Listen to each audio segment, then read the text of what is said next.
Assalamualaikum warahmatullahi wabarakatuh. Selamat pagi anak-anak. Bagaimana kabar kalian hari ini? Alhamdulillah, luar biasa. Allahu Akbar. Yes. Iya. Anak-anakku sekalian, hari ini kita berjumpa lagi dengan saya Bu Nurul. Pagi hari ini kita akan berbicara tentang Hari Raya Idul Kurban.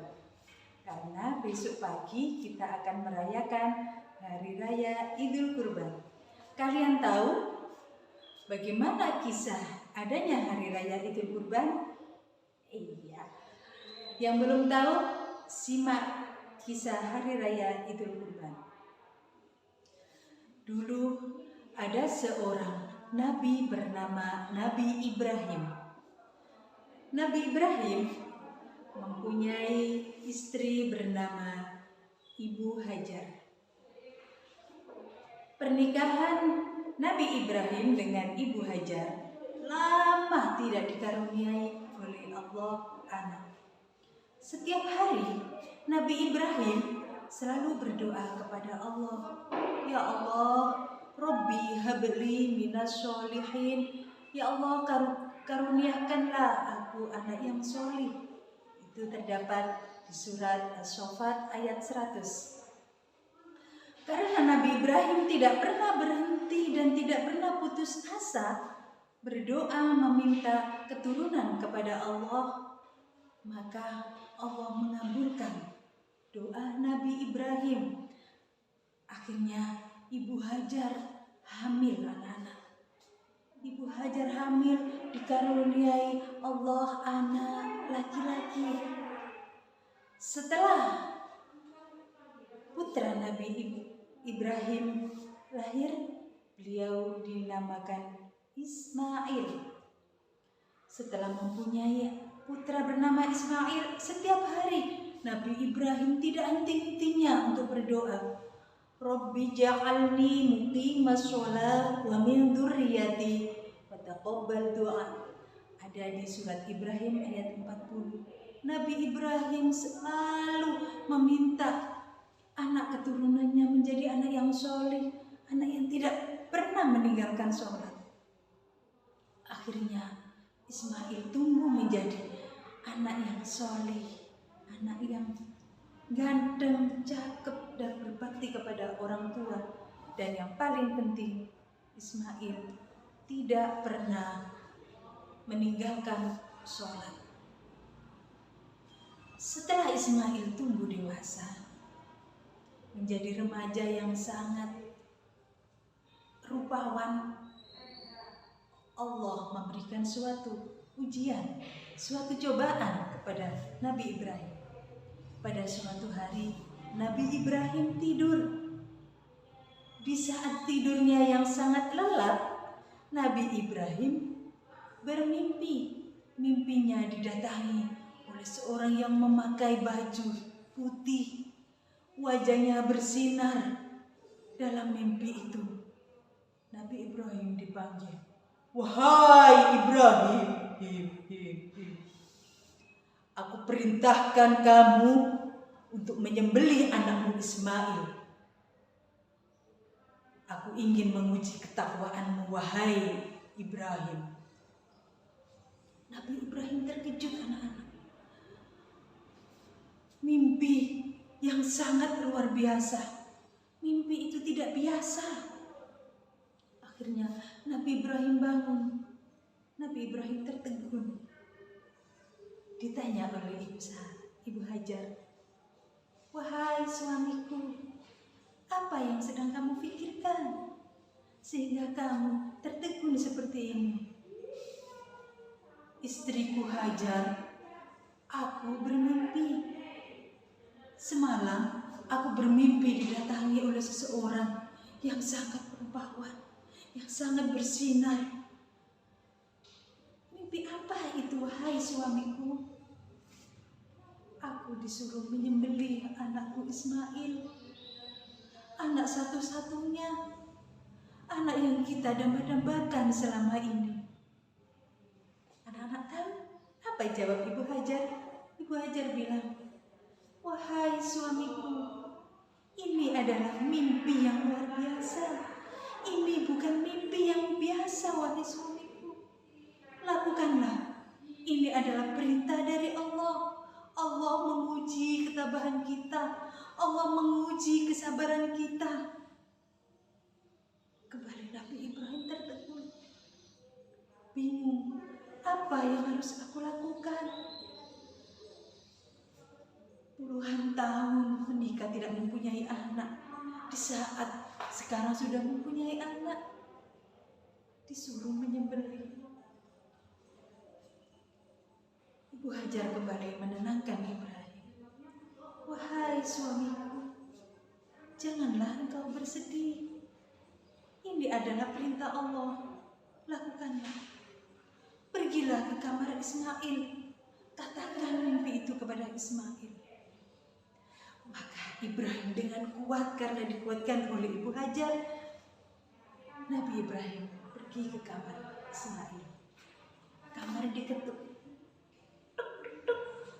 "Assalamualaikum." Terjawab dari dalam kamar, "Waalaikumsalam. Silakan masuk ayahanda." Maka pintu dibuka. "Tumben ayahanda masuk ke kamarku malam-malam. Ada apa ayahanda? Ada sesuatukah?" Kembali Nabi Ibrahim dengan raut yang sangat sedih berkata kepada Ismail, "Wahai Ismail anakku, engkau anak ayahanda satu-satunya. Ayah bermimpi." "Apa itu mimpinya ayah? Katakan pada saya."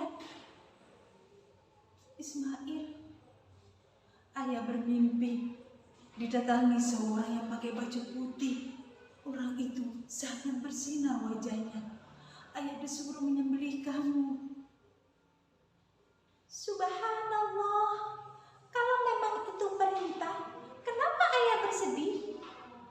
"Ayah jangan bersedih. Aku ini hanyalah seorang anak ayah, amanah dari Allah. Kalau amanah itu sudah waktunya diambil oleh Allah, maka serahkan ayah dengan ikhlas. Itu perintah Allah ayah. Lakukanlah." Tiba-tiba Ibrahim menangis. "Hai anakku, kuatkan hati ayah. Kuatkan hati ayah. Kita berdoa bersama-sama. Ya Allah, tabahkan kami, tabahkan keluarga kami dalam menghadapi ujian yang Kau berikan." Kemudian Nabi Ibrahim berkata kepada putranya, "Wahai Ismail, jika engkau ikhlas dengan ujian ini, maka bersiap-siaplah. Ikuti ayah. Kita pergi ke bukit." "Baik ayah." Ismail insya Allah ikhlas. "Ayah yang tabah ya." Akhirnya kedua orang yang mulia ini, seorang ayah dan seorang anak, berangkat ke suatu bukit. Melihat ketekatan kedua orang ini, maka jin dan setan datang menggoda. "Wow, ini dua orang yang sangat hebat. Disuruh menyembelih anaknya, orang ini mau. Ayo para jin, ayo para setan, kita berkumpul. Kita gagalkan rencana mereka." Maka seluruh bala tentara jin dan setan, mereka berkumpul anak-anak. Mereka menghadang di jalan, menghadang supaya mereka tidak mematuhi aturan Allah. Di tengah perjalanan, Nabi Ibrahim dan Ismail tiba-tiba dihadang segerombolan jin dan setan. "Wahai Ibrahim, apa yang mau kamu lakukan?" "Siapakah kamu?" "Kami adalah gerombolan para setan dan jin. Kamu orang bodoh. Kamu tidak punya otak. Kenapa kamu mau melakukan menyembelih anakmu padahal kamu menikah sudah puluhan tahun, kamu tidak bisa mempunyai anak. Di saat anak kamu tumbuh menjadi anak yang hebat, kenapa kamu mau menyembelih anak kamu? Apa kata Ismail? Wahai ayah, ini adalah halangan bagi kita. Ayah jangan putus asa. Lanjutkan perjalanan ayah. Maka Ibrahim bilang kepada anaknya, baiklah Ismail, ayo kita berdoa bersama-sama. Kita usir bala tentara, para jin dan iblis itu. Maka Ismail dan Nabi Ibrahim mengambil batu. Dengan bacaan bismillah, bismillahi Allahu Akbar, nyala kamu dari depanku, dilempar anak-anak. Beberapa kali sampai 7 kali. Akhirnya para jin dan iblis itu pergi. Mereka kesakitan, mereka ketakutan. Subhanallah. Dan peristiwa itu sekarang dinamakan dengan sa'i. Jika pada musim haji, orang yang haji akan melempar para jin dan setan, maka jin dan setan itu pergi. Mereka kalah dengan lemparan batu. Anak-anakku, Idul Kurban disebut juga dengan hari raya haji atau bulan haji. Di bulan haji, para jamaah haji melakukan lempar jumroh 3 kali. Ada jumroh ula, wusto, dan akobah. Peristiwa itu diambil dari peristiwa Ibrahim dan Ismail. Setelah itu Nabi Ibrahim dan Ismail melanjutkan perjalanan sampai di puncak bukit. Sampai di bukit, apa yang dikatakan oleh Ismail? Wahai ayahku, di sinikah engkau akan menyembelih aku? Nabi Ibrahim menjawab, iya anak, di batu yang besar itu engkau akan aku sembelih. Ayah, sebelum ayah menyembelih aku punya satu permintaan. Apa itu wahai anakku? Ayah, sebelum engkau menyembelih aku, ikat kedua tanganku, ikat kakiku, dan tutup mataku, supaya aku tabah menghadapi ini wahai ayahku. Baiklah anakku. Maka ditutuplah mata Ismail.